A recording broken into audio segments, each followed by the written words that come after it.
June is National Safety Month, and that includes internet safety. Now, Cox Communications has partnered with TechBud to offer some tips to make your online experience safer. Here with more are the founder of TechBud, Ishan Abraham, and President Brandon Dye. Good morning, guys. Good morning. How are you guys? We're good. Doing good. Good to see you both again. Now, Ishan, what are maybe some of the risks right now that AI is posing, even to seniors, especially as research has shown this group likes to shop and manage finances, even online? Yeah, for sure. So AI, or artificial intelligence, is taking over the world as we know it.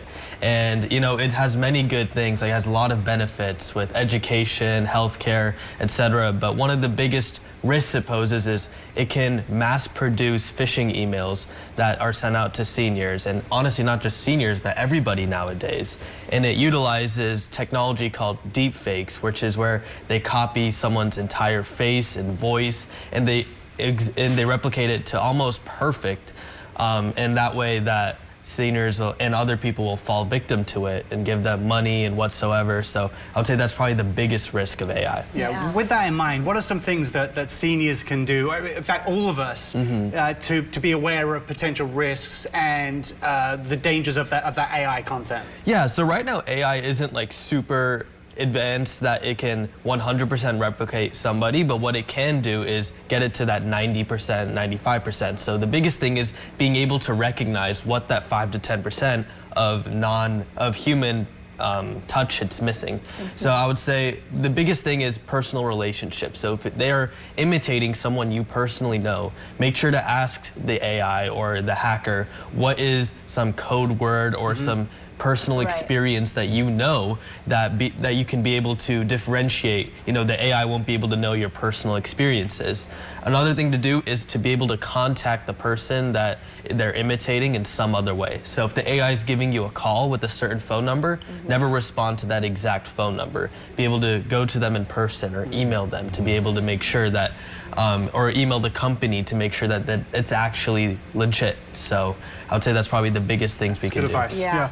You know, we're seeing so many different types of scams out there, and it seems that they're just getting more and more advanced as we speak. Now, Brandon, in addition to AI, internet safety, of course, includes awareness of these online scams that we're talking about, and the importance of strong passwords. So can you share some tips? It seems like we're always trying to figure out longer passwords and keep up with them all. Yeah, so just to start off with the internet scams, it's really important that you are understanding how the scammers are infiltrating you. So the main thing is phishing scams, which Ishan talked about, and it's when they'll send you an email or a text message and have you click a link, which can give them access to your device and give them access to your private and personal information. So first important tip is to be wary of the links that they're sending you and be careful making sure it's reliable before you actually click onto it. And secondly, for the password protection, although it can be really easy to use, like something personal, like something like your birthday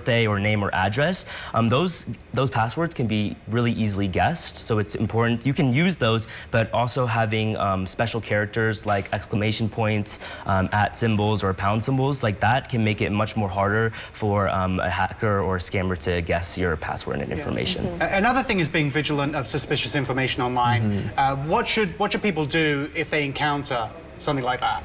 Yeah, so like again, when making sure that the website that you're on is secure, so you can look at the top left-hand corner on your browser, and if it has a lock, it means that the website is encrypted, and that shows that it has more of security to it, so you can be more, you don't have to be as cautious when on those websites.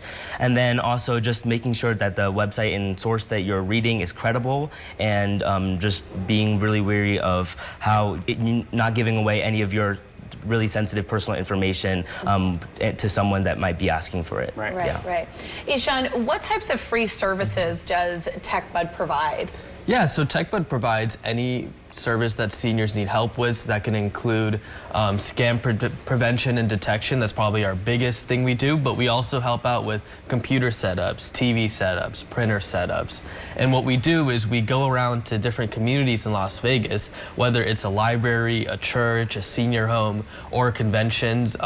We kind of go and give these educational lectures about each topic, and then seniors have the opportunity to book home visits or online calls to be able to ask us any questions they they have, whether it's about the presentation or it's a personal thing they need help with. Well, guys, thank you so much for coming in today. Yes, Hopefully there's someone out there thank you. watching that you can help as well. And if you want to learn more to take the steps to protect yourself on the internet, just head to techbud.org.